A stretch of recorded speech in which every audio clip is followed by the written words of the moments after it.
ये थोड़ा सा सिमिलर है फंक्शनल अप्रोच से। जैसे मैंने लिक्विडिटी बताया ना कि जिसको हम कैश में इजीली कन्वर्टेबल कर सकते हैं, यानी कि जिसको कोई भी चीज़ है कैश नहीं है बट कैश की फॉर्म में यूज़ कर सकते हैं। जैसे फॉर एग्जांपल हमारे बैंक में बैलेंस हो गया, बेशक जेब में पैसा नहीं है, बैंक से पेमेंट तो कर सकते हैं डेबिट कार्ड लेके, अगर हमारे जेब में ATM है, या हमारे पास कोई बॉन्ड्स शेयर्स कैश में कन्वर्ट हो सकते हैं। आज बेच दो उन्हें, ठीक है, जब मन करे, क्योंकि जब वो महंगे हो जाए। तो कहने का मतलब है इसमें नियर मनी का मतलब ये हुआ कि जिसको हम इक्विवेलेंट टू कैश कह सकते हैं, इक्विवेलेंट टू कैश, यानी कि कैश की तरह ही यूज कर सकते हैं। तो ये नियर मनी होता है। ठीक, इसके बारे में डिटेल हमें जानना हो तो हम एक बार रीडिंग भी कर लेते हैं, इसके एग्जांपल्स हमें साथ में पता भी चल जाएंगे।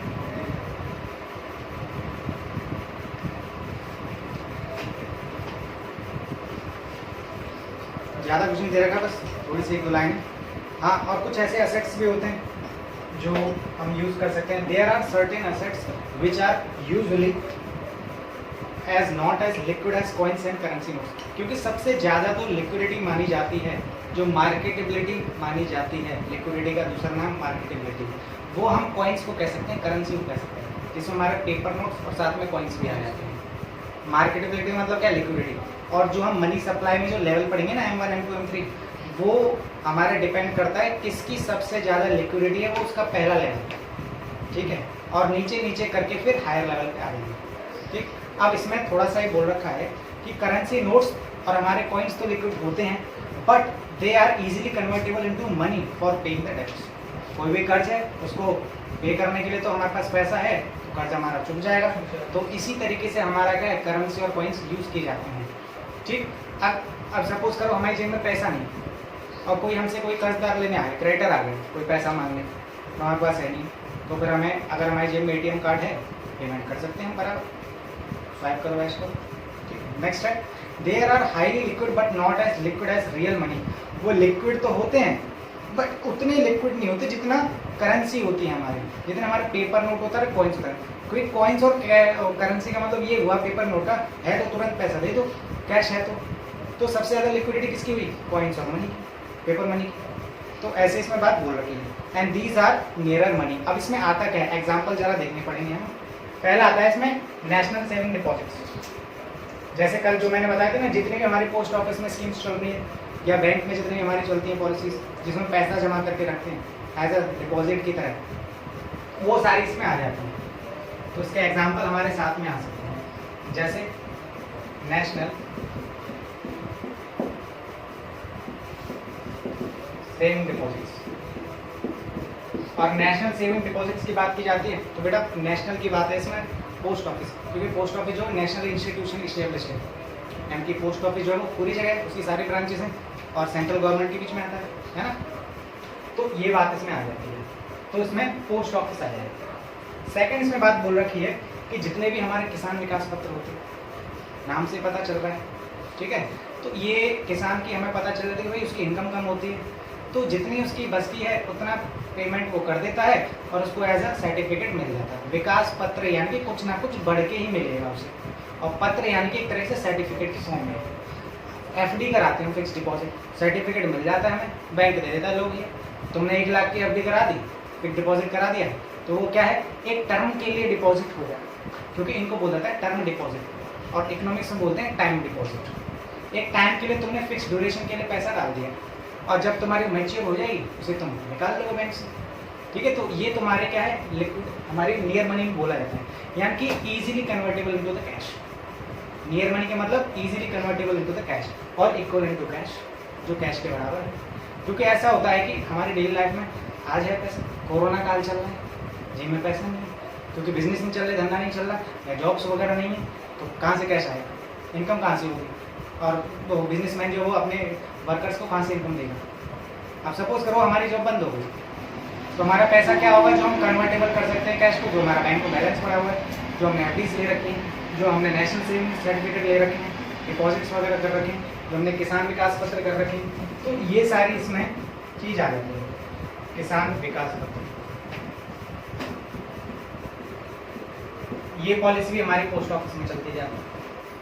ठीक है, नेक्स्ट है इसमें फिक्स डिपॉजिट। फिक्स डिपॉजिट तुम्हारी बेटा पोस्ट ऑफिस में भी चलती है और बैंक में भी चलती है। ठीक है, भरोसा होता है लोगों का। अब आजकल ऐसे बोलते हैं क्योंकि लोगों को बोला जाता है सर पोस्ट ऑफिस तो पुराने ज़माने का है, बट उसमें इंटरेस्ट रेट ज़्यादा होता है और बैंक में कम होता है इंटरेस्ट रेट। क्योंकि उन्होंने बैंक का नाम सुना हुआ तो पोस्ट ऑफिस का तो किसी नहीं सुना जाता। पुराने लोग जो बड़े बूढ़े हैं वो सब डालते हैं, उनको पता भी है, बारे में नॉलेज भी है उनके बारे में।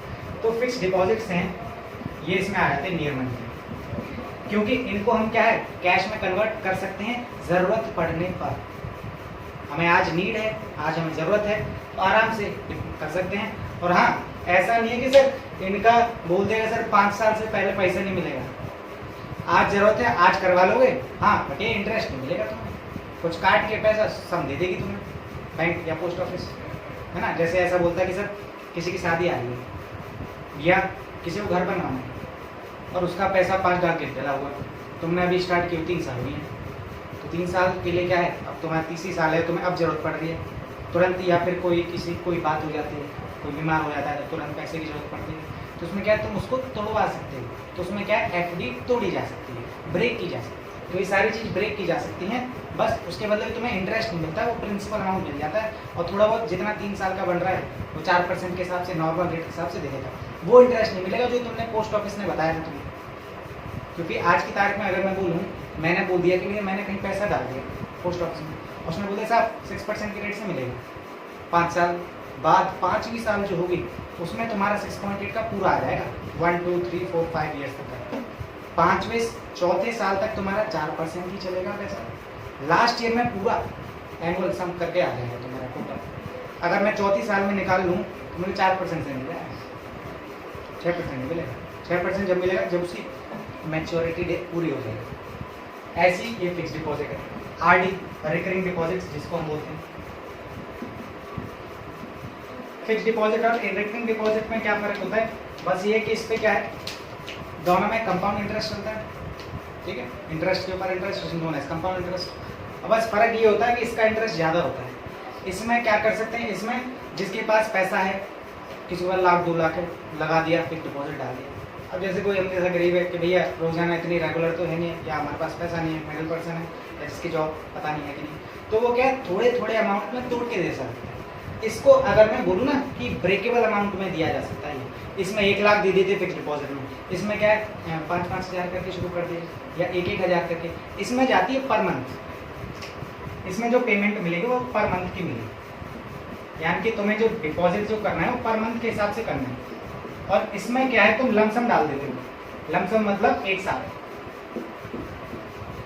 साल पैसा डालते हैं इसमें, और इसमें हम धीरे धीरे करके किस्तों पर डालते हैं, इसीलिए रिकरिंग डिपॉजिट। और जब किस्तों पर है तो डिपॉजिट पे जो इंटरेस्ट मिलेगा वो भी बढ़ बढ़ के धीरे करके मिलेगा। 1 लाख पे तो अचानक से मिल जाता था फिक्स डिपॉजिट में, इसमें क्या है पहले साल पहले महीने 1,000 रुपये करे और इंटरेस्ट जो है 3 महीने में मिलता है। ठीक है, ऐसे जब तुम्हारा एक डिपॉजिट इकट्ठा हो जाएगा 1 साल का एनुअली 12 महीने का, सपोज कर 12,000 इकट्ठे हो गए 1,000 से, तो 12,000 रुपये इंटरेस्ट में मिल जाएगा। ऐसे फिर दूसरा साल आएगा, फिर 12,000 डिपॉजिट हो जाएगा, 12 + 12 24, और 24 पे भी इंटरेस्ट आ जाएगा। जो तुम्हारा 12 पे इंटरेस्ट है प्लस उस पर जो इंटरेस्ट आए वो भी 24 का हो जाएगा। ठीक है, कंपाउंडेड का मतलब एक के ऊपर एक, बस उसमें क्या तुम्हारा पैसा बढ़ता है, इसमें स्पीड कम होती है इंटरेस्ट की, इसमें ज़्यादा स्पीड होती है। ठीक है, इसमें क्या है, और हाँ पोस्ट ऑफिस में 5 साल ही होता है, नाम इसका पोस्ट है तो 5 साल से कम की कोई पॉलिसी नहीं है। बैंक में हो सकता है 1 2 3 साल, इसके लिए हमें करना हो। बैंक में तो 7 दिन के लिए भी फिक्स डिपॉजिट हो जाता है, 1 हफ्ते के लिए भी, बट हाँ उसका इंटरेस्ट रेट कम होता है। जितना कम समय के लिए चीज़ तुम डालोगे डिपॉजिट करोगे उतना इंटरेस्ट कम मिलेगा, जितना लंबे टाइम के लिए डालोगे तो ज़्यादा मिलेगा। सिंपल सा रूल। ठीक है, और भी इसमें कुछ डिपॉजिट्स आ जाते हैं, जैसे तुम्हारे शेयर बॉन्ड्स, शेयर्स आ जाते हैं। शेयर से क्या समझते हो, कुछ आइडिया?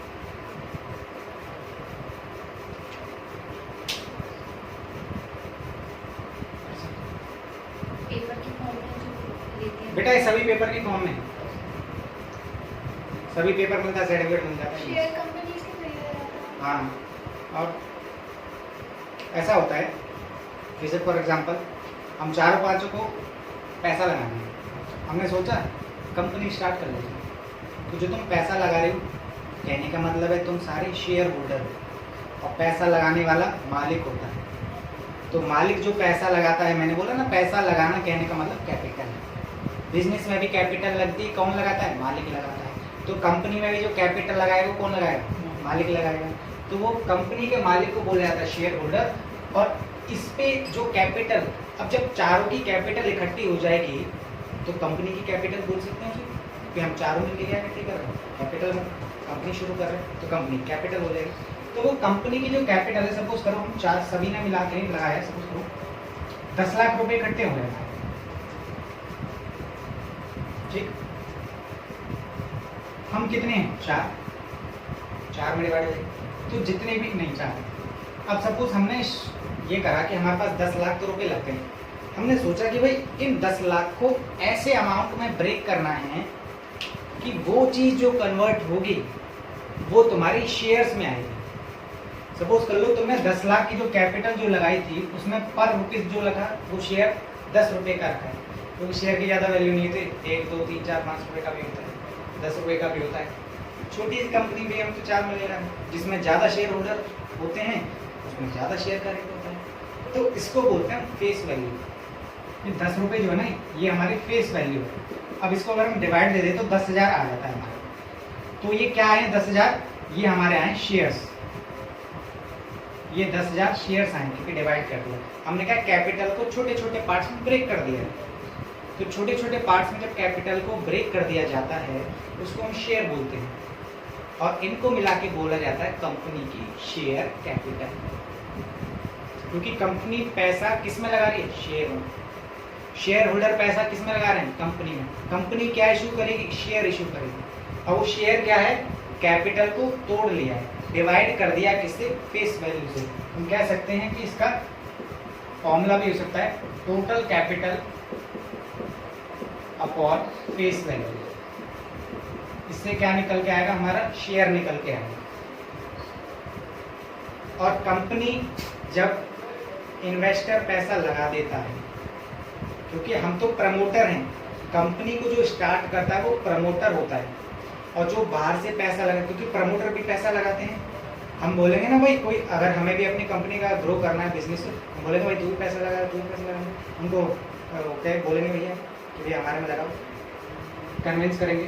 तो उसमें क्या है, जो वो पैसा लगाते हैं उनको बोला जाता है शेयर होल्डर, और वो इन्वेस्टर होते हैं। हम हैं प्रमोटर, क्योंकि हम कंपनी को ग्रो कर रहे हैं, बढ़ा रहे हैं। तो उसमें यही चीज़ होती है।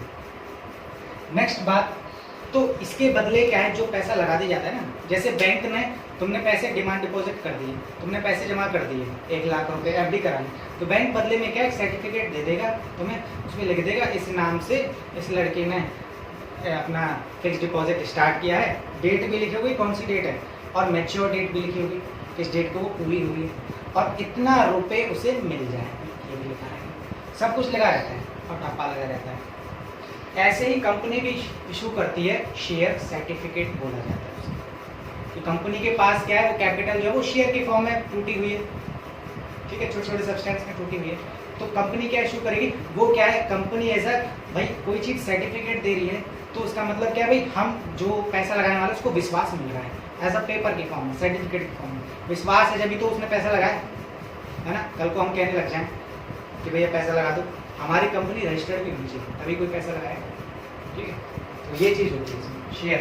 तो कंपनी क्या देती है, शेयर सर्टिफिकेट देती है। तो जो तुम्हारे पास जो बोल रखा है ना पैसा कि सर हम शेयर को बेच देंगे, शेयर को बेच देंगे तो तुम्हें बदले में क्या देना पड़ेगा, शेयर सर्टिफिकेट देना पड़ेगा, और बदले में पैसे मिलेंगे। अब जैसे दोनों में ऑल्टरनेट एग्जांपल दे रहा हूँ, बैंक में क्या करोगे, आज तुम्हारी 5 साल पूरी हो गई एफडी के लिए, तुम दिखा दोगे सर्टिफिकेट, हाँ भैया हो गया, पैसा bank they the with interest. ऐसे इसमें भी विद इंटरेस्ट के साथ पैसा, ठीक है, शेयर पर डिविडेंड लगता है। ये और भी हो गए, शेयर हो गया। नेक्स्ट हमारा हो जाता है इसमें ये डिवेंचर।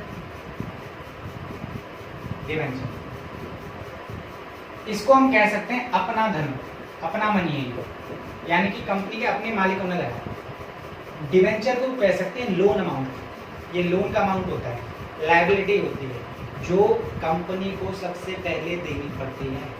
अब कंपनी पता है कैसे अपनी लायबिलिटी चुकाती है, कंपनी में चीज होती है, क्या चीज होती है सर? मैं उसके साथ बता रहा हूँ। एक होते हैं डिवेंचर्स।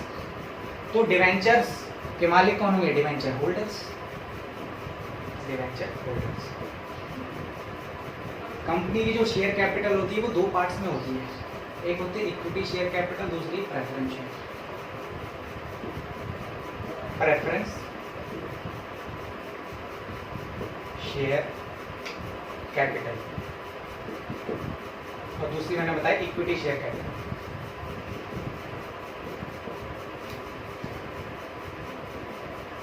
नाम से पता चल रहा है प्रेफरेंस मिलना।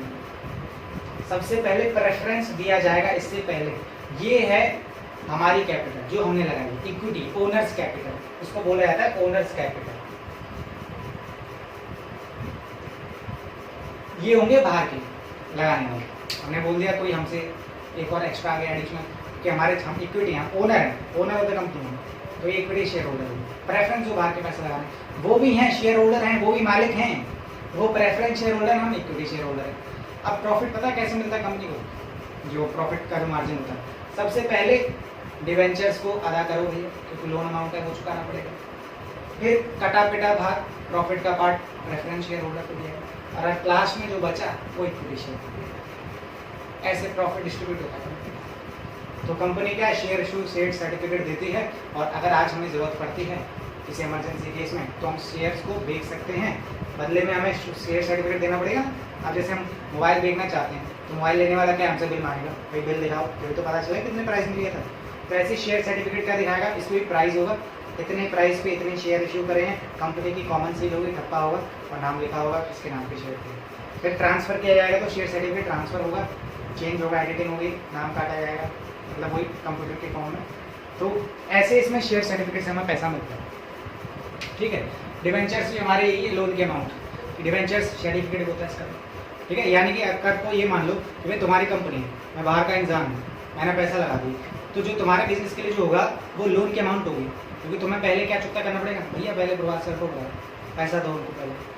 तो देखो सबसे नंबर 1 के डिवेंचर्स होगा, उसके बाद भी जो निपटाया जाए वो प्रेफरेंस शेयर होगा, उसके बाद जो लास्ट में जो बचा कुछ माल वो इक्विटी शेयर होगा। ये चीज़ में दे रखी।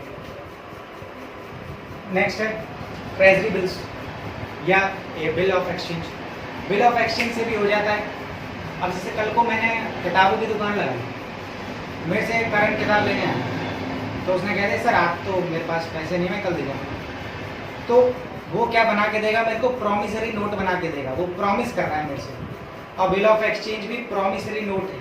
भाई जितने भी चीज़ जो फ्यूचर के लिए दी जाती हैं और फ्यूचर के लिए बोल दी जाती है साहब हम कल देंगे परसों देंगे, तो प्रॉमिस के बेस पे ही तो दी जाती हैं वो चीज़। प्रॉमिस किया है जब भी तो हम देंगे, तो हमें क्या बना के देगा, प्रॉमिसरी नोट। और प्रॉमिसरी नोट का दूसरा नाम बिल ऑफ एक्सचेंज है।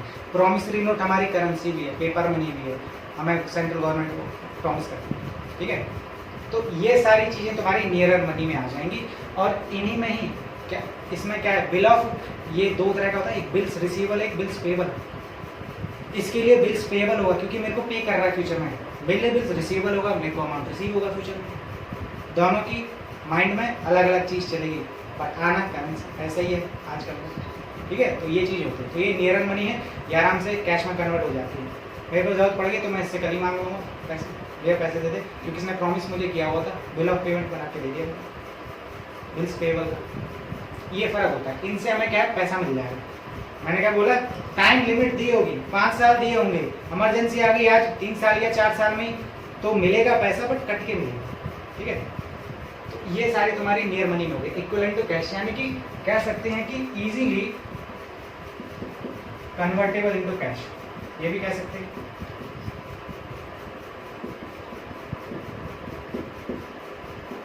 और ये भी कह सकते हैं कि easily used in form of cash, cash नहीं बट कैश की फॉर्म में यूज कर सकते हैं। काम कैश का करेगी, कैश नहीं है ये चीज़, कैश नहीं है, ये सारे सर्टिफिकेट हैं, पेपर सर्टिफिकेट हैं ये। अगर आज हम इनको इनके इंस्टीट्यूशंस में दे देंगे, जाके पोस्ट ऑफिस में दे देंगे, पैसा मिल जाएगा, काम हो जाएगा। तो लिक्विडिटी बढ़ गई ना, बढ़ गई ना। नोट हमारे जो होते हैं, करेंसी जो हमारी होती है वो मोर लिक्विड होती है, ये लेस लिक्विड होती है। बिल फिर भी करेंसी रहा है, लेस लिक्विड है, इनकी मदद से ही तो हमें करेंसी मिल रही है। तो ये नियर मनी में तो इक्विवेलेंट टू कैश, कैश की बराबर का ही काम करते हैं, कैश के समान ही काम करते हैं। तो कैश का काम है उसके बराबर का है। आज मैंने बेच दिए सारे, मेरे पे कैश आ जाएगा, मैं कुछ भी कर सकता हूँ अपनी जो भी जरूरत है। तो ये नियर मनी का कॉन्सेप्ट। ठीक है, अब हम कुछ बात कर लेते हैं forms of money. Forms of money क्या होती है? सर इसको नहीं। हाँ, नोट कर। हम पढ़ेंगे फॉर्म्स ऑफ मनी, जो कि तुम्हारे इसमें सिलेबस में 4 तरह की फॉर्म्स दे रखे हैं। 4 टाइप्स के तो हम पूरे पढ़ेंगे, वैसे तो बहुत हैं, 14-15 होते हैं, पूरे दे रखे 5 कमोडिटी मनी, वेंडलिंग money, paper money, credit money और प्लास्टिक मनी। इसमें भी अलग दी है। तो एक साथ में ऐसे 7-8 बता देता हूँ, कॉमन मिल जाएंगे, कर लेंगे। ठीक, कुछ इसमें अलग है, ये तो दो ही तो है, एक वो पेपर मनी और एक प्लास्टिक मनी। नहीं, इसमें fiat, fiduciary, full body credit money होगा ये। सब देखेंगे।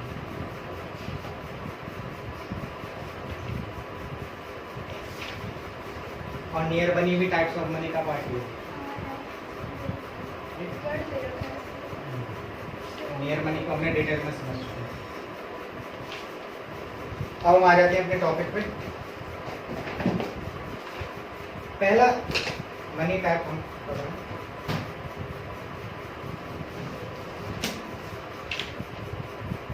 Forms of money.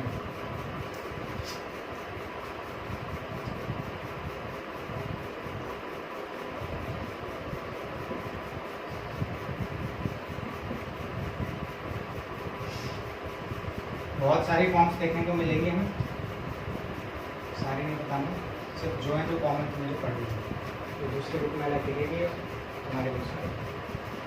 ठीक है, पहला मनी पढ़ लेते हैं। पहला मनी होता है बेटा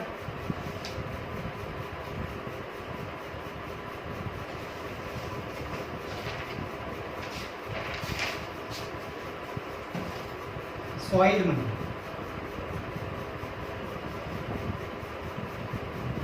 सॉइल मनी कहने का मतलब ये हुआ ऐसा मनी जो गंदा हो जाता है। आरबीआई तो इशू करती है, सारे नोट इशू करती है एक्सेप्ट 1 रुपीज़। तो इस मनी में क्या होता है कि किसी ने कुछ लिख दिया पेन से, है ना, या कोई लोग लिख देते हैं 10,000 या पेन से कुछ लिख दिया। या पहले फेमस हुआ था सोनम देव था, सोनम गुप्ता, तो वो क्या है, वो गंदा हो चुका है, नोट पुराना है। तो इसमें जो आ जाएगा वो सील्ड मनी को यहाँ पे बोल सकते हैं डर्टी मनी। मनी वो भी है, फॉर्म ये भी है। ठीक है, दूसरा मनी होता है हमारा, नेक्स्ट मनी है हमारा म्यूटिलेटेड मनी। म्यूटिलेटेड में क्या आता है, कोई भी अगर फटा पुराना नोट है, फट गया किसी वजह से, कोई ऊपर से निकला रहता है, तो म्यूटिलेटेड में आता है, टॉर्न इसको बोलते हैं। ठीक है, टीयर की सेकंड फॉर्म टॉर्न। तो ये हमारा फटा हुआ हो सकता है। थर्ड हमारा आता है फॉर्ज्ड मनी। फॉर्ज्ड मनी में क्या होगा, ये हमारा होता है जो नकली रुपए होते हैं, फेक या काउंटरफिट। ऐसा होता है जैसे हमारे पाकिस्तानी बगल में वो नकली नोट छापता है और फिर वो नेपाल के रास्ते से सप्लाई करता है, नेपाल एक जरिया मिल जाता है उसे, है ना। तो जाली वाली बोलते हैं ना, जाली के पेपर पाए गए इसमें ऐसे, तो वो तुम्हारा फॉर्ज मनी आता है, धोखे वाले, जिसमें तुम्हारा नकली का काम है। तो तुम कह सकते हैं ये क्या है, फेक है, फेक और साथ में काउंटरफिट। ठीक, नेक्स्ट हमारा मनी आता है, वो है हमारा फिएट मनी। अब ये फिएट मनी क्या है, फिएट मनी ऐसा होता है, आरबीआई हो या सरकार हो, सेंट्रल गवर्नमेंट, जब वो पेपर वो कॉइन बनाती है ना, या पेपर मनी बनाती है, तो कुछ अमाउंट लगता है, कुछ खर्चा होता है उसे बनाने में। ये बाहर से पेपर मंगवाना है, इंक मंगवानी है, वर्कर्स का खर्चा, मशीन का खर्चा लगता है बनाने में। तो ऐसा हुआ कि आज के टाइम पे जो हमारी आती है, वो हमारा जापान से पेपर आता है। कहाँ से आता है, जापान से। और इंक जो है वो स्विट्जरलैंड से आता है बनाने के लिए। तो अभी जो नोटबंदी के बाद जो नए नोट जो आए, गुलाबी और नीले से जो आए, ये सभी जापान से पेपर आए। और तुमने देखा होगा पुराने वाला पेपर कैसा था और ये वाला पेपर कैसा है। पुराना वाला जो पेपर था वो नीदरलैंड से आता था, वो ऐसा कॉटन रेज का होता था, कपड़ा टाइप, ठीक है, उस पर इंक वगैरह डाल दिया। इंक स्विट्जरलैंड से ही आती थी, पहले भी स्विट्जरलैंड से आती थी, अभी भी स्विट्जरलैंड से आती है। बट हाँ, पेपर चेंज हो गया है, क्वालिटी चेंज हो गई है, पहले कॉटन रेज पे बनाया जाता था वो कपड़े टाइप पे, अब पेपर हो गया इसकी बात जापान से। ठीक है, तो इसमें क्या होता है कि उसकी एक तो इंटरनल वैल्यू होती है। इंटरनल वैल्यू कहने का मतलब है जो खर्चा हुआ है उस नोट को छापने में, और एक वैल्यू होती है वो उसकी फेस वैल्यू, उस पर कितना रुपए लिखा हुआ है। सपोज करो 10 रुपये का नोट है, 10 रुपये लिखा हुआ। और हाँ, एक और चीज़, कभी भी नोट पे देखा होगा, ये नोट बना देता हूँ, तो यहाँ पे लिखा रहता है रिजर्व बैंक ऑफ इंडिया। ठीक, reserve bank of India note को छापता है और उसके नीचे लिखा रहता है गारंटीड बाय सेंट्रल गवर्नमेंट, केंद्र सरकार के द्वारा प्रत्याभूत, गारंटी दे रखी है। और गारंटी कहने का मतलब है एनफोर्सेबल बाय द लॉ, यानी कि कानून की नज़र में इसको कोई डिनाई नहीं कर सकता, एक्सेप्ट करना पड़ेगा। यही चीज़ नोट पे लिखी है। तो लॉ ने यानी कि अगर कोई बात हो जाए तो उसके लिए कौन जिम्मेदार होगा? Central government. और सेंट्रल गवर्नमेंट के नाम से ही सब विश्वास कर लेते हैं। ऐसे आज तक कोई बात हुई नहीं है कि हमारे पेपर मनी पे कोई मुद्दा उठाओ, ठीक है, और स्वीकार सब कर सकते हैं, उसे सब एक्सेप्ट कर सकते हैं। ठीक, तो इसके नीचे भी लिखा रहता है गारंटीड बाई सेंट्रल गवर्नमेंट। ठीक, अब सवाल आता है कि साहब फेस वैल्यू समझ में आ गई 10 रुपये, और उसको खर्च करने में सपोज आ रहा है तुम्हारा 12 रुपये खर्चा है ना, तो वो तुम्हारी इंटरनल वैल्यू होगी। ऐसी जब बात आ जाती है कॉइन्स की, कॉइन्स हमारे मिंट में बनते हैं, टक्साल जिसको बोला है, ठीक है, तो उसमें मेटल का खर्चा होता है, ठीक है, जो भी यूज़ किया गया, मशीन का खर्चा, वर्कर्स का, सब वही आता है, रेंट है वो सारा। तो उसमें क्या होता है कि उसकी भी इंटरनल वैल्यू होती है जो खर्चा आ रहा है, और फेस वैल्यू क्या होती है जो उस पर तुम बना के लिख रहे हो, 1 रुपया है, 2 रुपया है, वो फेस वैल्यू, ठीक है। तो इसमें क्या होता है फिएट मनी में कि जब उसकी अगर वैल्यू 0 हो जाए तो वो मनी क्या कहला जाएगा? फिएट मनी कहला जाएगा। अब तक तो गारंटी हमें दे रही थी सेंट्रल गवर्नमेंट। फॉर एग्जांपल बताऊं, जैसे डिमोनेटाइजेशन हो गया था नोटबंदी, उसमें 1000 रुपये का नोट बंद हो गया। अब वो जिसके भी पास पड़ा हो 1000 रुपये आज की तारीख में, उसकी वैल्यू क्या हो गई? 0, बंद हो गया। बेशक उस पर फेस वैल्यू लिखी हुई थी 1000, बट कोर्ट के द्वारा, सरकार के द्वारा 0 हो गई उसकी वैल्यू, एक्सेप्टेबल नहीं है आज की तारीख में, तो फिएट मनी है, ठीक है। ऐसे ही साथ में 500 रुपये का भी नोट बंद हुआ था, बट नया भी आ गया, तो फिएट मनी में आता है। फिएट मनी में हम कह सकते हैं कि जिसकी नो इंटरनल वैल्यू, जिसकी इंटरनल वैल्यू भी खत्म हो जाती है। अब भाई देखो, फेस वैल्यू खत्म हो गई तो इंटरनल वैल्यू ऑटोमेटिकली खत्म हो जाएगी, बट एक फर्क है, गौर करने वाली बात, सरकार ने नोट बंद कर दिए, आज के टाइम पे तो पेपर रद्दी हो गया, कॉइन बंद हो गए थे, 18वीं 54वीं पहले चलती थी, तो फेस वैल्यू उसकी 0 हो गई, बट उसकी जो इंटरनल वैल्यू है वो तो होगी। मेटल को पिघला के बेच तो सकते हैं आज की तारीख में। सपोज करो 1 रुपये का कॉइन, फेस वैल्यू गिर गई थी, अब मेटल को पिघला दिया, 1.5 रुपये में बिक रही है वो चीज़ पिघला के, तो वहाँ से इनकम हो गई। तो वो तुम्हारी दोनों में फ़र्क आ जाता है, ठीक है। पेपर में क्या होता है, वे आज कहते हैं रद्दी का वाड़ा हो गया, कोई मेटल में होती है वो चीज़ पिघला के बेच भी सकते हैं, तो ये फ़र्क होता है इसमें, ठीक। तो जिसकी नो इंटरनल वैल्यू, कोई वैल्यू नहीं है जिसकी, ठीक। जब इंटरनल वैल्यू नहीं है तो फेस वैल्यू भी नहीं होगी। जब तक कह सकते हैं इस मनी को, जब तक गारंटी दे रही है central government, enforceable by the law, जब तक गारंटी दे दे कि भाई, जिसको गारंटी क्या दे रही, लीगल टेंडर मनी किसको क्या बोला जाता है, यही है कि भैया इसको गवर्नमेंट ने एफिलिएशन दी थी कि उसके द्वारा क्या है कि भैया कोई भी इसको डिनाई नहीं कर सकता, गवर्नमेंट का ठप्पा है। अगर मैं बोलूँ, मैं आज की तारीख में दे दूँ, कर 10,000 रुपये की चीज़ दे रहा हूँ, तो 10,000 रुपये नहीं दे सकता, या मैं कहता हूँ शेयर बेच रहा हूँ, शेयर दे दूँ, नहीं लेगा कोई भी।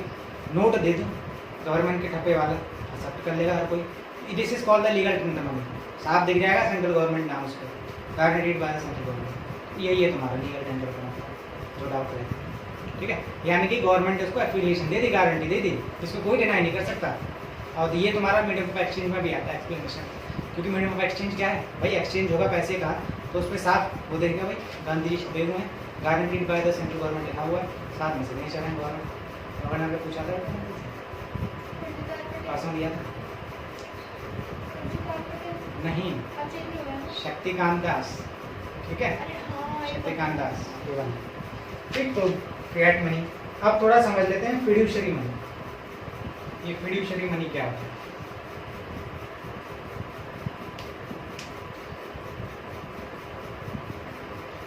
फिएट मनी को थोड़ा सा रीडिंग कर लेते हैं, पता चल जाएगा इसका मतलब। इसमें साफ बोल रखा है, fiat money refers to the money which is issued by the order और अथॉरिटी ऑफ द गवर्नमेंट। जो गवर्नमेंट ने इशू किया था, इशूड बाय द गवर्नमेंट, ठीक है। नेक्स्ट क्या है?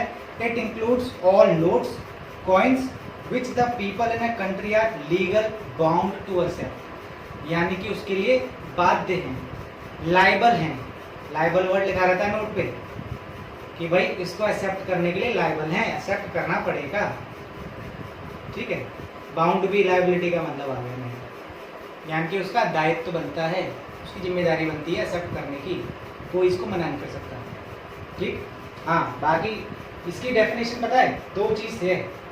नैरो डेफिनेशन जाना हो, छोटी डेफिनेशन तो ये है कि भाई ऐसा मनी जो गवर्नमेंट ने इशू कर रखा है और जिसे हर किसी को एक्सेप्ट करना पड़ेगा। बड़ी डेफिनेशन क्या हो जाएगी इसकी बड़ी, आगे इन फ्यूचर बंद हो जाए, इसकी जीरो इंटरनल वैल्यू भी हो जाए, एक्सटर्नल वैल्यू भी हो जाए। ये इंटरनल वैल्यू उस केस में है, नोट वाले केस में, कॉइन्स वाले केस में नहीं। कॉइन्स की तो इंटरनल वैल्यू रहेगी, हमेशा रहेगी जब तक नोट, ठीक है। नेक्स्ट बोल रखा है इसमें फिड्यूशरी मनी। इसमें बोल रखा है फिड्यूशरी मनी का मतलब है कि ऐसा मनी जिसमें दोनों पेयर और पे के बीच में ट्रस्ट की वजह से एक्सचेंज हो रहा हो। विश्वास कैसे बनेगा? डब्बा देखेगा सरकार का, दोनों विश्वास आ गया, सब जगह बेटा लीगल टेंडर का कॉन्सेप्ट लगेगा। तो दोनों में अगर विश्वास बन गया और दोनों के बीच में एक्सचेंज हो रहा है मनी का, वो तुम्हारा फिड्यूशरी मनी में है, ठीक। नेक्स्ट बोल रखा है full bodied money. Full bodied money क्या है? अच्छा, लास्ट में एक आध दो एक्स्ट्रा आ जाए मुझे बता देना अलग से। फुल बॉडीड मनी में क्या दे रखा है साहब, इसको थोड़ा रीडिंग में कर लेते हैं। Fiduciary money is that money which is acceptable as a medium of exchange. कोई भी मनी हो, प्राइमरी फंक्शन क्या हो गया? मीडियम ऑफ एक्सचेंज, कोई एक्सेप्ट कर सकता है वो, ठीक है। लीगल टेंडर साफ आ गया। दूसरा बोल रखा है इसमें because of the trust between pair and the pay. भाई उसके दिमाग में विश्वास है, गवर्नमेंट का ठप्पा मिल रहा है मुझे और ओरिजिनल चीज मिल रही है जिसपे कोई सवाल नहीं उठा सकता, ठीक है। तो दोनों के विश्वास के बीच में जो मनी का एक्सचेंज होता है उस मनी को बोलते हैं फिड्यूशरी मनी। क्लियर? अब सवाल आता है full bodied money. Full bodied money का क्या है? The full bodied money refers to the money in terms of coins. Coins की बात कर रहे हैं, whose commodity value is equal to the money value। Commodity value वही इंटरनल वैल्यू। भाई कमोडिटी क्या है? कॉइन का, वो चीज ही तो है, वस्तु ही तो है। उसकी वैल्यू कैसे पता चलेगी? उसके खर्चे जितने उसे बनाने में लगे। और मनी वैल्यू फेस वैल्यू, जो उस पर स्टैंडर्ड वैल्यू लिखी हुई है। तो उसमें कह सकते हैं कि जिसकी क्या है,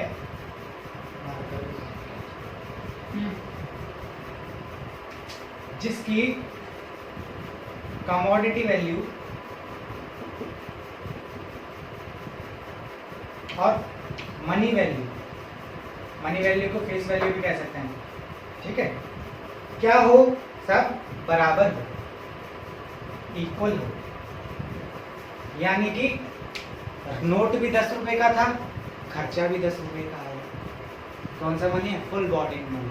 फुल बॉडीड मतलब कवर कर रहा है, कॉस्ट को कवर करे, फुल बॉडी है। और बिजनेस का पहला पर्पस क्या होता है? अपनी लायबिलिटी निभाने का, क्योंकि कॉस्ट कवर हो जाए, जो मालिक ने पैसा लगाया कैपिटल पहले वो कवर हो जाए, बाकी बचा वो प्रॉफिट होता है। तो ऐसे में क्या, इसमें कॉस्ट कवर हो रही है, जितनी इंटरनल वैल्यू हो, इंटरनल वैल्यू कह सकते हैं कमोडिटी वैल्यू, बनाने में खर्चा जो लगा चीज़ है ना कमोडिटी की। कमोडिटी को यहाँ पे बोला जाता है गुड्स, इकोनॉमिक्स में यूज़ किया जाता है कमोडिटी, और ठीक है, कमोडिटी मार्केट, गुड्स का मार्केट, वस्तुओं का मार्केट। तो यहाँ पे जो वस्तु या कमोडिटी बनाने में जो खर्चा आया है वो किसके बराबर है? मनी वैल्यू के बराबर, जो उसमें स्टैंडर्ड वैल्यू लिखी है। तो उस मनी को बोलते हैं फुल बॉडीड मनी। नेक्स्ट आता है हमारा क्रेडिट मनी। क्रेडिट मनी में क्या है? जिसमें मनी वैल्यू ज़्यादा होती है, किसके? Commodity value.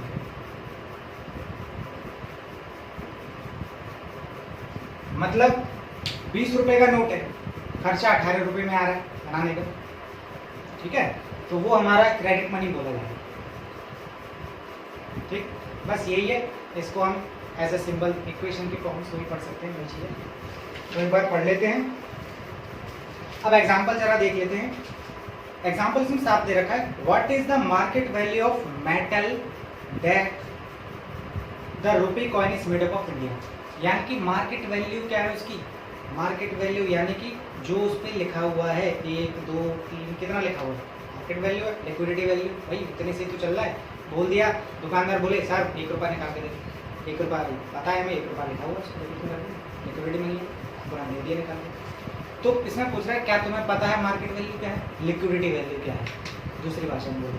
नेक्स्ट बोल लगा इसमें, obviously much lower than the money value of the coin, यानी कि मनी वैल्यू से कम ही होगा इसमें, उनकी चीज बोल रखी है। और दूसरी इसमें बोल रखा है, otherwise people would have melted the coins, जो मैंने स्थिति बताई थी भैया, खर्चा वो अगर वो आ रहा है कॉइन्स में तो भैया इंटरनल वैल्यू तो ज़्यादा जा रही है, भेज देंगे, क्योंकि फेस वैल्यू तो खत्म हो गई, अठन्नी चवन्नी बंद हो गई, भेज देंगे पिघला के मेटल, तो मिलेगी। Sold in the market at a price greater than 1 रुपी, बोला था ना 1.5 रुपये में बिक रही है वो चीज़, फेस वैल्यू तो 1 रुपये लिखी हुई थी, 1.5 रुपये में बिक रही है, फायदा है ना, भेज दो, तो वही चीज़ आएगी तुम्हारे इसमें। नेक्स्ट है और मनी, कोई एक्स्ट्रा है सर? एक होता है हेलीकॉप्टर मनी। अब ये हेलीकॉप्टर क्या है जरा देख लेते हैं। हेलीकॉप्टर मनी है, एक तरह से कह सकते हैं जिसमें पैसा अर्न कर रहे हो विदाउट एनी हार्ड वर्क, बिना किसी मेहनत के पैसा अर्न कर रहे हो। अब जैसे हाँ बिल्कुल, कोरोना काल में क्या हुआ था भाई, सबके अकाउंट में 500 रुपये डाल दिए, फ्री की इनकम है ना, या गवर्नमेंट पॉलिसी चलाती वही विधवा जो हो गई हैं उनके अकाउंट में 1000 रुपये डाल दो, क्योंकि उनके कमाने वाला जरिया कोई नहीं है। नहीं वो पहले 1 लाख का चलता था, नहीं अभी हुई है, वो अभी आई है दोबारा, अब आई होगी, जब हमारे टाइम पे 1 लाख का था जब अकाउंट खोला था। तो क्या है, पैसा जब गवर्नमेंट दे रही है तो इसका मतलब फिर यूँ कहते सर सरकार वो महंगाई क्यों कर देती है, अगर पैसा ही देना हो तो दे डाल दिया करे अकाउंट में बिना किसी मेहनत के, हम भी फायदा उठा लेंगे बेरोजगारी का। तो ये हेलीकॉप्टर मनी इसी में बोला जाता है, money earn without any hard work, ठीक है, तो इसमें ये होता है हेलीकॉप्टर मनी, नोट कर सकते हो। बाकी प्लास्टिक मनी तो पता ही होगा, स्मार्ट कार्ड, एटीएम, वो हमारा होता है डेबिट कार्ड, क्रेडिट कार्ड, ठीक है, ये होता है।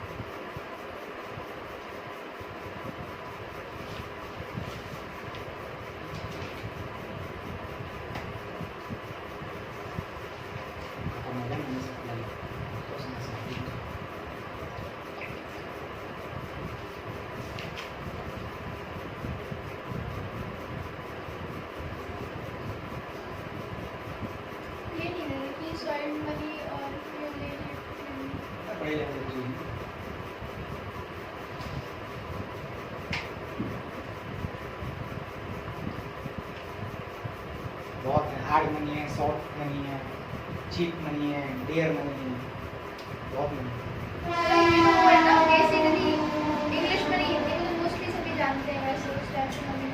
ये डेयर मनी में वो हो जाता है जिसका इंटरेस्ट रेट हायर होता है, चीप मनी में, तो हार्ड मनी जो यूनिवर्सली एक्सेप्टेबल होती है, यूनिवर्सली में डॉलर हो गया, यूरो हो गया, पाउंड हो गया, येन हो गया, ये सारी हार्ड मनी है।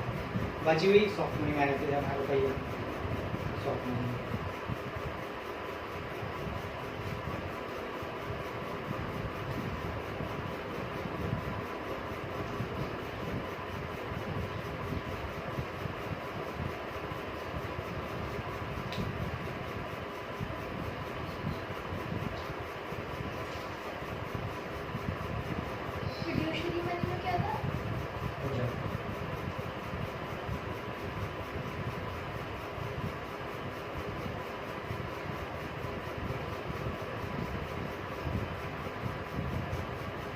फिड्यूशियरी मनी में बेटा मैंने वही बताया था, विश्वास के बेस पे, ट्रस्ट, एक्सचेंज बिटवीन, इसमें ये ले सकते हैं जो मनी का जो एक्सचेंज हो रहा है, exchange of money on the basis of trust between pair and पेई।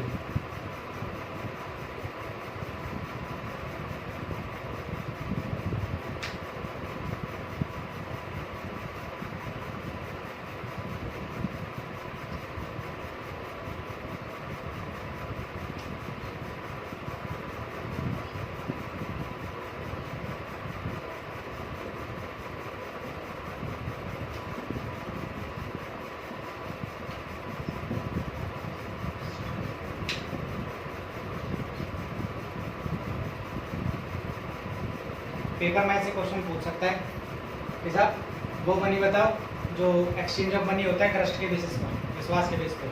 4-5 ऑप्शन होंगे, आंसर क्या होगा? Fiduciary money. या वो मनी बताओ जिसकी मनी वैल्यू और कमोडिटी वैल्यू बराबर होती है, full bodied money. Full bodied मतलब कॉस्ट कवर हो गई, ये समझना है। फुल बॉडीड मनी क्या है?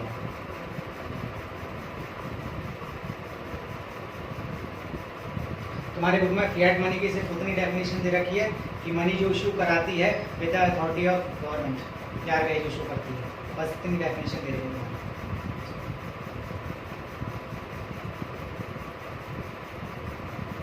इंटरनल वैल्यू, कमोडिटी वैल्यू एक होती है, मनी वैल्यू, स्टैंडर्ड वैल्यू एक होती है। बिटवीन पेयर एंड पेई। पेई बेटा नीचे लिखा हुआ है डबल ई लास्ट में, ये रहा पेई।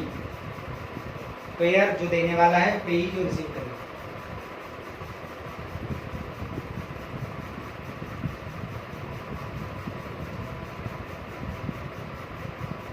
पेयर रिसीवर भी कह सकते हैं, बात एक ही।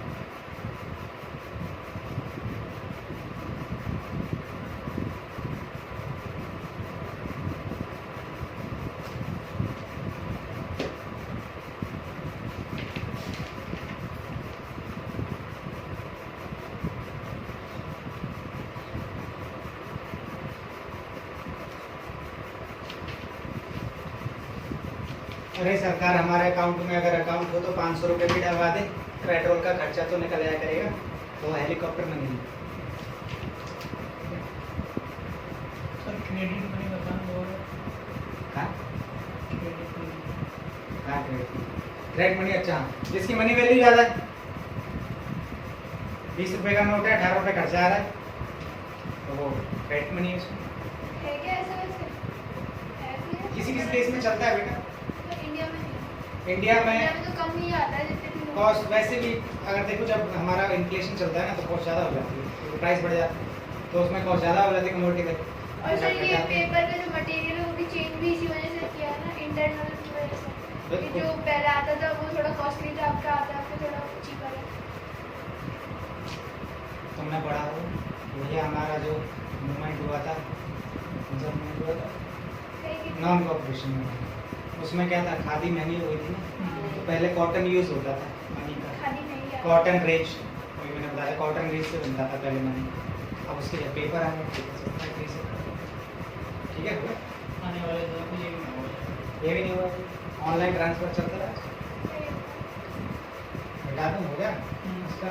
सर ऐसा हो जाएगा तो फिर ये करप्शन ही हो जाएगा, डायरेक्ट मनी का नाम ही नहीं रहेगा। मेरा ही लोग करते हैं सर, ये तो बन ही नहीं सकता, पॉसिबल नहीं है। और नंबर 1 कंट्री है हमारा। नहीं नंबर 1 तो नहीं, सबसे ज़्यादा नंबर 1 है, वो पता लगा के आओ सबसे ज़्यादा करप्शन कहाँ है। हमारा भी कुछ रैंक है, सब में रैंक होती हैं, जो इंडियन डेवलपमेंट जो पढ़ते हो ना, जैसा डेवलपमेंट रैंक कितनी है, हमारे पर कैपिटल इनकम के हिसाब से कैसा डेवलपमेंट है, या जीडीपी पे कितना डेवलपमेंट है, हमारा सबकी रैंक होती है। नेक्स्ट हम पढ़ते हैं बेटा, अब थोड़ी मैं बेसिक चीज़ पढ़ाने जा रहा हूँ, वो तुम्हें समझनी पड़ेगी, ठीक है। थोड़ी सी एक्स्ट्रा है बट नॉलेज के लिए, वो ये नॉलेज है, जरा देखो। मनी, अगर किसी का भी किसी को नहीं पता साहब इंट्रोडक्शन कैसे देना है मनी का, तो पहले समझ लो मनी क्या है। हमने पहले प्राइमरी फंक्शन पढ़ा था, मीडियम ऑफ एक्सचेंज। अब ये मीडियम ऑफ एक्सचेंज कहाँ से आया,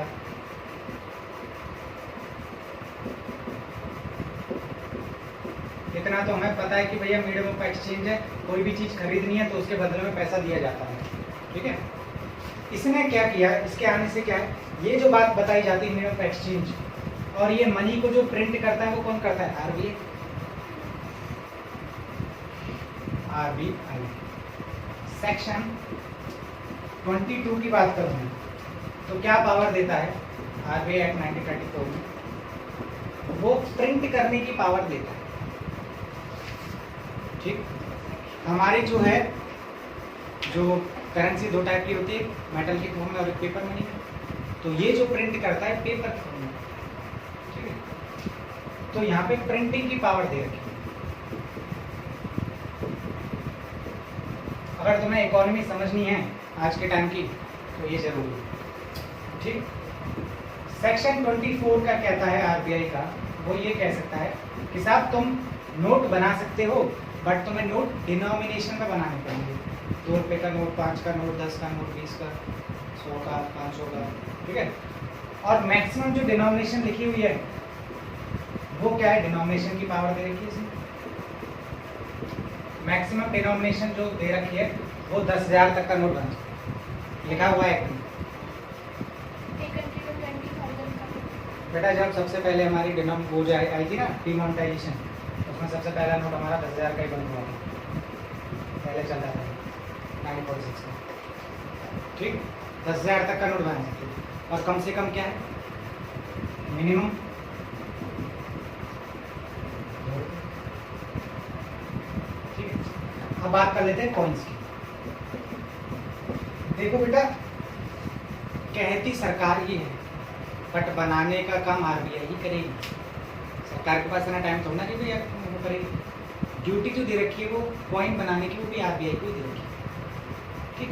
तो कॉइन्स जो है मैक्सिमम डिनोमिनेशन जो है इसका कॉइन्स का वो 1,000 तक का बना सकते हैं। ये सब एक्ट में लिखा हुआ कानून है कि इतने रुपए तक का बना सकते हैं। पहले तो खुश होके जब एक्ट आया था तो खुश होके 10,000 तक का बना दिया। अब हाँ, कुछ सिक्के तुमने देखे होंगे वो व्हाट्सएप फेसबुक वायरल होते रहे, 100 रुपये का सिक्का, 1,000 का या 500 का, जो भी है वो बना हुआ है बट अभी तक guaranteed by the central government नहीं दिया, लीगल टेंडर एक्सेप्टेबल नहीं दिया, बना रखा है बस। उसको मार्केट में कम 100 का 200 का आया, ठीक है। तो जब तक उसको लीगल टेंडर नहीं मिल जाता, जब तक उसे अथॉरिटी नहीं मिल जाती सेंट्रल गवर्नमेंट की, guaranteed by the central government, तब तक वो बाजार में आता ही नहीं, क्योंकि बाजार में आने का फायदा है कि जब उसे एक्सेप्ट ही नहीं करेगा तो, है ना। तो ये चीज़ है। दूसरी बात इसमें बोल रखी है, इस आने से मीडियम ऑफ एक्सचेंज मनी के आने से बार्टर सिस्टम खत्म हो गई। प्रॉब्लम कमोडिटी के बदले कमोडिटी एक्सचेंज हो रहा है, वस्तु के बदले वस्तु। उसमें क्या दिक्कत आती थी कि साहब हमें ऐसी जगह ऐसी कंडीशन ढूंढनी पड़ती थी जहाँ पे दोनों की नीड्स डिमांड्स को फुलफिल किया जाए, ठीक है। किसी को चीनी चाहिए तो दूसरे को जूता, अगर इसके पास जूता दे सकता है, मुझे चीनी दे सकती है, तो दोनों एक्सचेंज हो सकते हैं, नहीं तो बहुत रेयर है। और इसने ख़त्म कर दिया, हाँ भैया पैसा है तो काम खत्म करो, तो double coefficient of transfer.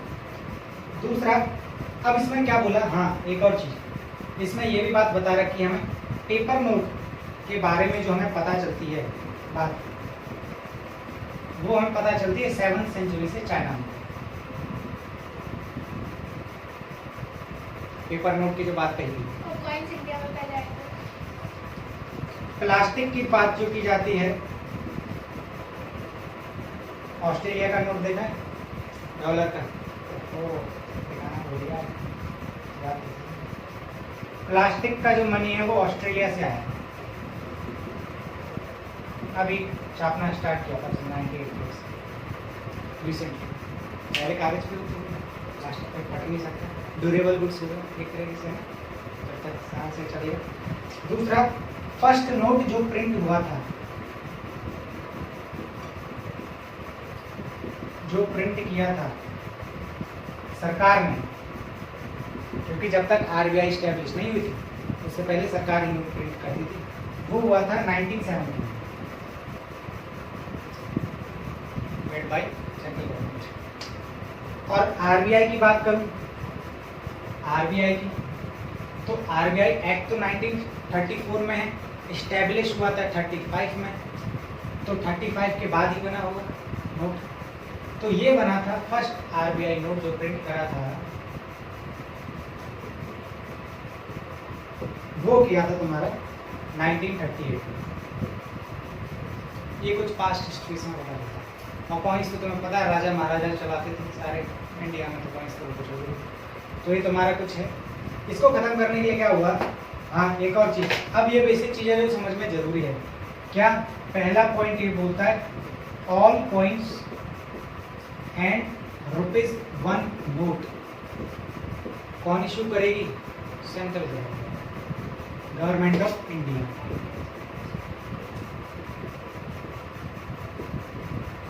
Under कौन सी मिनिस्ट्री में, क्योंकि गवर्नमेंट जो काम करती है ना वो मिनिस्ट्रीज में काम करती है। कोई भारी भरकम काम एक इंसान तो कर नहीं सकता, टुकड़ों में काम किया जाता है, तो उस काम को करने के लिए मिनिस्ट्रीज टुकड़ों में बांटी गई है। तो ये गवर्नमेंट ऑफ इंडिया में जो कॉइन्स बनाने का काम जो करता है वो फाइनेंस मिनिस्ट्री करती है, फाइनेंस मिनिस्ट्री। और इसके जो साइन होते हैं वो होते हैं फाइनेंस सेक्रेटरी के।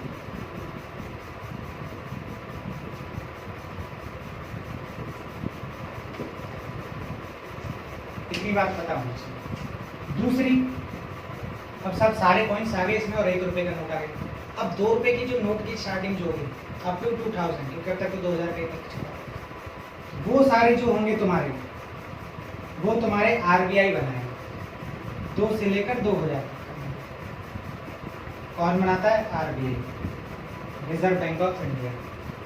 और आरबीआई का सब मालिक कौन होता है, आरबीआई गवर्नर शशिकांत दास जो है। साइन शक्तिकांत, ठीक है। तो यहाँ पे उनके साइन होते हैं और यहाँ पे किसके साइन होंगे, फाइनेंस सेक्रेटरी। ये बेसिक पता होना चाहिए ये वाली चीज, ठीक है। ये बात है इसमें नोट कर सकते हैं।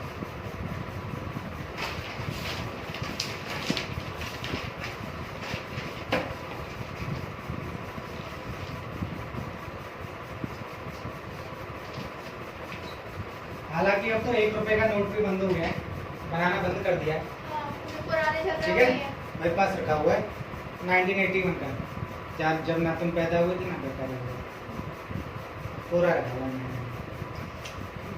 इस पे साइन जो है वो फाइनेंस सेक्रेटरी के हैं, सर ये भी तो है अभी एम नरसिम्हन, इनको- सचिव वित्त मंत्रालय, सेक्रेटरी मिनिस्ट्री ऑफ फाइनेंस और गवर्नमेंट ऑफ इंडिया के तहत। अभी वो भी तो आया कि 200 के नोट पे पीछे जो जो होता है, क्या सीरियल नंबर होता है ना, उस पर 768 करके है जो नंबर, वो एम में कंपनी है, वो खरीद रही है, पता नहीं क्यों खरीद रही है, और 3 लाख रुपए में खरीद रही है। बहुत रेयर नोट है उसका। देखिए रखने के लिए, देखने के लिए, चिट्ठी चित्रा देखने के लिए। चाइना का भी ऐसे ही लगता है बिल्कुल, ठीक है। नहीं होना चाहिए। मेरे पास रखा है चाइना। ये ऑस्ट्रेलिया का प्लास्टिक मनी है, डॉलर, हार्ड करेंसी, एक्सेप्टेबल की जाती है और ये फट नहीं सकता, प्लास्टिक का, ड्यूरेबल गुड्स, लंबा चलने वाला, देख सकते हो डॉलर। ये रुपया है सर ट्राई करो। ना ना, बस देखने के लिए चीज। ये नेपाल का नोट है, नेपाल में भी लगी नहीं रहा। रुपया दुई, रुपया दुई है ये। भाई भाषा जैसी लिखी वैसी पढ़ना पड़ेगा, प्रोनाउंसिएशन। ₹2 शेर छपा हुआ है इसके ऊपर, चीता छपा हुआ है पर। सिर्फ 10 रुपये का नोट। $10 है वो, और आज की तारीख में एवरेज वैल्यू जो है वो 70 लगाई जाती है, वैसे तो 74-75 चलता रहता है, और $10 700 रुपये ही है। हाँ रुपये, हाँ ये नेपाल का नोट है, देख सकते हो। ये भाई वो है कागज है। हाँ, ये है, ये रॉयल मॉनेटरी अथॉरिटी, वो भूटान का, इसमें लिखा है रुपये दुई तुरंत फाइव नेगोंत्रम, नेगोंत्रम है भैया, 5 नेगोंत्रम। भूटान नेगोंत्रम करेंसी बोली जाती है, ये 5, इस दोनों की करेंसी इंडिया में कम है ठीक है। और हमारी करेंसी इनके यहाँ ज्यादा ये कह सकते हैं मोनार्कियल गवर्नमेंट ने इशू कर रखा है, तो कही है। ठीक है, राजा वाला सिस्टम चलता है इसमें। और ये भी 2, कौन सा साइन लग रहा है, 5 है, कोई पता है। ठीक है। इसका ईयर तो कुछ लगेगा। 5 का चाइना का तो मेरे पास है, ऐसे ही मतलब अलग से तो अजीब लगता है उसमें। इस पे चेयरमैन, चेयरमैन होगा भाषा में कुछ चेंज नहीं कर रखा वो तो गवर्नर ही है। है। ये गवर्नमेंट, तो ये देख सकते हो, ये तुम्हारा भूटान का है। और एक कानून भी है बेटा, फॉरेन करेंसी रखना जुर्म है। हाँ। फॉरेन करेंसी रख नहीं सकते। सर आपके भाई कैसे आए हैं? बैंक, अरे वो अंकल क्या बोलूं ना, ऐसे आया होगा, ऐसे क्या टॉपिक क्लास है। चाहते ऑस्ट्रेलिया में रहते थे वो डॉलर, बाकी ये तो अपनी करेंसी करते हैं। तो ये नोट्स हैं हमारे, ठीक है, फॉरेन करेंसी। ये रुपया जो है ना, ये एक रुपया भी चलता है मालदीव्स में। मालदीव्स में रुपया चलता है, इंडिया में रुपया चलता है, और पाकिस्तान में भी रुपया चलता है। तो उस पर जिन्ना जी की वो होती है, जिन्ना की फोटो, यहाँ पे गांधी जी की फोटो होती है, फर्क नहीं है। नेपाल में भी रुपया चलता है, चीज़ वही है। अच्छा वो कौन सी कंट्री थी जिसमें 2 लाख रुपए वहाँ पे 2 करोड़ थे? वो नहीं, वो बेटा वो तो वो थी हाँ, वियतनाम और इंडोनेशिया। नहीं वो दूसरे हमने नाम देखा था ना, second इंडोनेशिया पढ़ा था। इंडोनेशिया में क्या है, बहुत वो 158 थी हमारी करेंसी वहाँ पे जो है, जो पढ़ी जाती है वो रिवॉल्यूशन हो जाती है। रिवॉल्यूशन कहने का मतलब है कि भैया हमारी वैल्यू बढ़ रही है। जैसे अब हमारे डॉलर में तो वैल्यू कम होती है, घटती है, कि भैया $1 के बजाय 70 रुपये देने पड़ेंगे, तो घटा हमें। वहाँ पे उल्टा हो जाता है, वहाँ पे हमारा 1 रुपया जो है वो आज के टाइम पे 195-200 तक जाता है। उस करेंट्री जो उसकी जो करेंसी है, वियतनाम की जो भी करेंसी होगी, वहाँ पे 200 रुपये हमें मिलेंगे। अगर मैं यहाँ पे 1 रुपया लेके चलूँ तो वहाँ पे दे दूँ, वहाँ के 200 के बराबर है इक्वलेंट। अगर मैं 1000 रुपये लेके चला तो 2 लाख तो वहीं पे हो गए। ये चलता है। किसी कंट्री में हमारी वैल्यू ज़्यादा होती है और किसी में कम होती है। पाउंड में अगर जैसे हमारे पास डॉलर का अमाउंट ज़्यादा होता है तो डॉलर है तो ठीक है भैया, मजे करो, 70 रुपये पाओ, $1 दो, और ये कितना है, $10 है तो 700 रुपये, ठीक है। हमने 700 रुपए हो गए थे। 700 रुपये रखे हुए, बताओ ना किसी काम के दिखाने जाएंगे तो भैया पुलिस पकड़ लेगी। ठीक है, ये अब नेक्स्ट मूव करते हैं बेटा। सर रुको होगी लिखने दो आपको, तो आपका सुनिए लिखना है। गूगल। एंड्रॉयड आ गए भैया, मोबाइल एंड्रॉयड यूज करते हैं।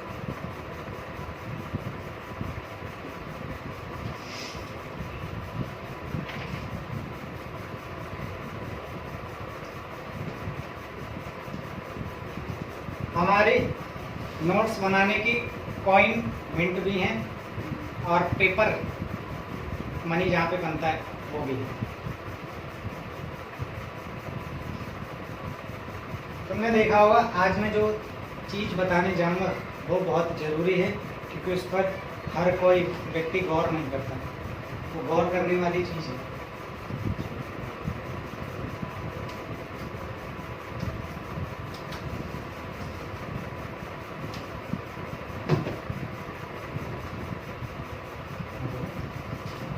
आए धन्यवाद। वो नहीं हुआ बड़ा बड़ा, हाँ वाला ठीक है, तो बड़ा वाला मिला।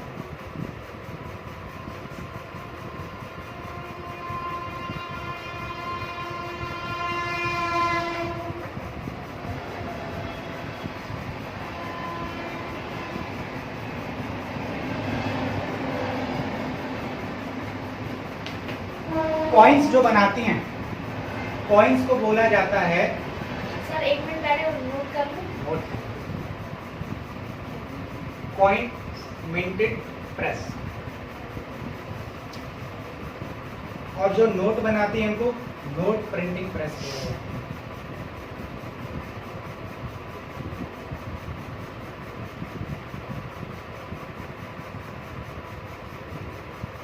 ठीक,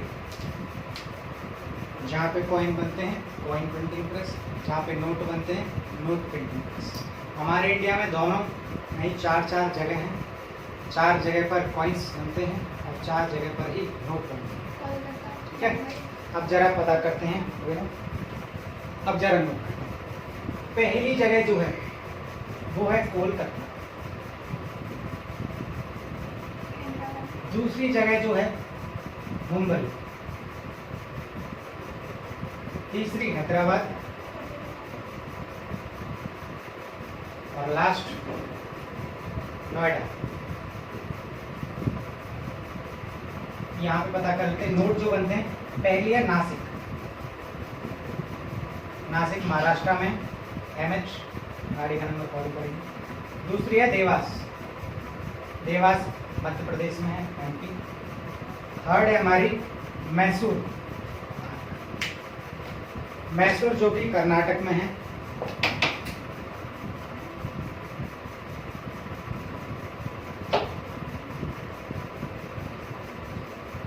और लास्ट है हमारी सलोबनी, सलबोनी, सलबोनी ये है वेस्ट बंगाल में। तो ये नोट बनाने वाली प्रेस और कॉइन्स बनाने वाली प्रेस ये है। अब इनकी क्या निशानी है? कोलकाता अगर सपोज करो कोई कॉइन बना है 2020 में,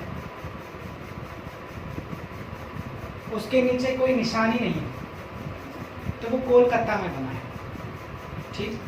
अगर मुंबई में जो बना है उसके नीचे जो निशानी होगी वो होगी डायमंड, ऐसे बना है, डायमंड बना रहेगा उसको। हैदराबाद में जो बना होगा उस पर स्टार बना रहेगा, ठीक। और नोएडा में जो बना होगा उस पर डॉट लगा है। अब तुम देख सकते हो ये 10 रुपए का जो सिक्का है उस पर कोई भी नहीं, कुछ भी नहीं, तो कहने का मतलब है कोलकाता है। ईयर के नीचे वो चीज़ बनी रहती है, देख सकते हो, ठीक। और ये जो है इसके नीचे डॉट बनी हुई है, 2015 डॉट लगी हुई है, बहुत मामूली चीज, नोएडा में बना है, देख सकते हो, ठीक है। तो ये हमारे क्या है कॉइन्स ऐसे बने हैं और ये कुछ निशान छोड़ के जाते हैं। अब ये आया कहाँ से सर? मीडियम ऑफ एक्सचेंज, किसी के हाथों से किसी ने दिया होगा, उसने किसी ने दिया होगा, फिर उसने किसी को दिया होगा, अभी तो कॉइन आया है। और एक कोलकाता वाला कहाँ से आया होगा? मीडियम ऑफ एक्सचेंज, लोगों से पॉपुलेशन बहुत है सर हमारे कंट्री में, या फिर कोलकाता से ही कोई चीज़ आ गया भाई, वहाँ से क्या है उसने कोई टिकट बुक कराई तो उसने टिकट काउंटर पे दे दिया, टिकट काउंटर पर कोई कहीं जा रहा होगा, यूपी में आ रहा होगा तो टिकट काउंटर वाले ने दे दिया उसे कॉइन, और यूपी में तो फैल गया होगा, ये चीज़ है। तो ये हमारे होते हैं। नोट प्रिंटिंग प्रेस जो है वो हमारी नासिक में करी जाती है, यहाँ पे हमारे नोट बनते हैं और यहाँ पे हमारे कॉइन्स बनते हैं। अब बात आती है साहब सिक्योरिटी सिस्टम, सिक्योरिटी सिस्टम और दूसरी करेंसी पेपर मिल।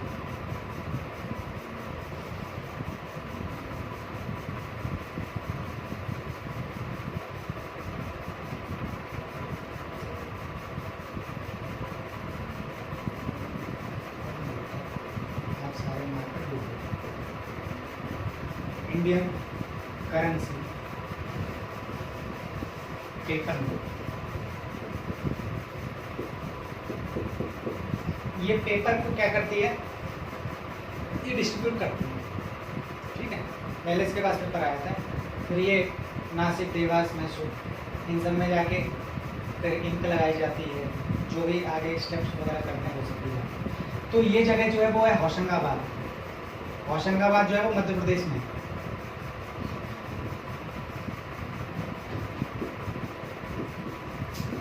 और सिक्योरिटी सिस्टम की बात की जाए, वे उस पर तरह तरह के निशान देखते होंगे, गांधी जी दिख रहे हैं कि नहीं, या वो तार जो होता है उस पर RBI लिख रहा है कि नहीं, चमक रहा है कि नहीं, या ऊपर ऐसे चमका के जो देखते थे उस पर दिख रहा है कि नहीं 200 रुपये। तो वो सिक्योरिटी सिस्टम जो लगाए जाते हैं वो हैदराबाद में लगाए गए। तो सिक्योरिटी सिस्टम जो है वो हैदराबाद में, भाई चीज़ बन गई। अब कंप्यूटर है, कंप्यूटर में सारे पार्ट्स तो लगा दिए हमने, विंडो वगैरह भी डाल दी, एंटीवायरस डालोगे तो कहाँ से सिक्योरिटी सिस्टम काम करेगा, कहाँ से आएगा? कल को कोई वायरस आ गया तो कंप्यूटर में। तो ऐसी नोट पे जो सिक्योरिटीज लगाई जाती हैं वो तुम्हारे हैदराबाद में लगाई जाती है। तो कहने का मतलब है नोट पब्लिक में आने से पहले इन जगहों से सर्कुलेट होकर आते हैं। नोट बनना है तो कोई ना कोई एक जगह पे तो बनेगा, पेपर मिल होशंगाबाद में आएगा, फिर हैदराबाद में आएगा सिक्योरिटी लगाने के, फिर पब्लिक में आएगा, ऐसे चलता है, ठीक है। ये सर ये जो कॉइन्स बनाने की मशीनरी जो है वो ब्रिटिश राज राज में जाके इंडिया में आई हैं। तो पहले टाइम पे ये कॉइन्स को कैसे बनाते हैं? जो मिंट है ये ब्रिटिश राज में आई है इंडिया में, पर पहले के टाइम पे जो अशोक पहले कॉइन्स वगैरह ये तो बेटा वही है, पिघला पिघला के पीट पीट के बनाते थे, ठीक है। और वो जैसे पहले तुमने देखा होगा, तुम्हारे टाइम में तो नहीं होता था, पहले हमारे टाइम में होता था, जब मेले में जाते थे तो लड़कियां क्या करती थी, वो वुडन पे कुछ डिजाइन बनी रहती थी, उसे इंक में लगाओ, ठप्पा मार लो, मेहंदी लग गई, ये होती थी। तो अगर उस पे भी कोई हमें वो देखा होगा कॉइन पे, मुगल के टाइम पे ऐसे उर्दू में कुछ ना कुछ लिखा रहता है, तो वो ठप्पा लगा देते थे, छप जाता था मेटल पे। पिघले हुए चीज पे जब वो ठंडी हो जाएगी तो हार्ड हो जाएगी, तो उसी पिघले हुए टाइम पे वो ठप्पा लगाना जिससे कि हार्ड पे वो हमें प्रिंट दिख जाए, ऐसे टेस्ट ये होता है, ठीक है। टाइम वो वाली तुमने पढ़ा होगा कि जब एक बार प्रिंट एंड प्रिंटिंग कल्चर जब हम पढ़ रहे थे तो उसमें पहले किताब जो आती थी वो वुड फॉर्म में आती थी, बाद में पेपर आया है। डायमंड किताब जापान से आई, जापान या चाइना से पहली बुक छपी थी वहाँ पे, ठीक है। तो ये वर्क कैसे करता है, सप्लाई करी पड़े, ठीक है। बस क्लास खत्म होती है, इतना रिवाइज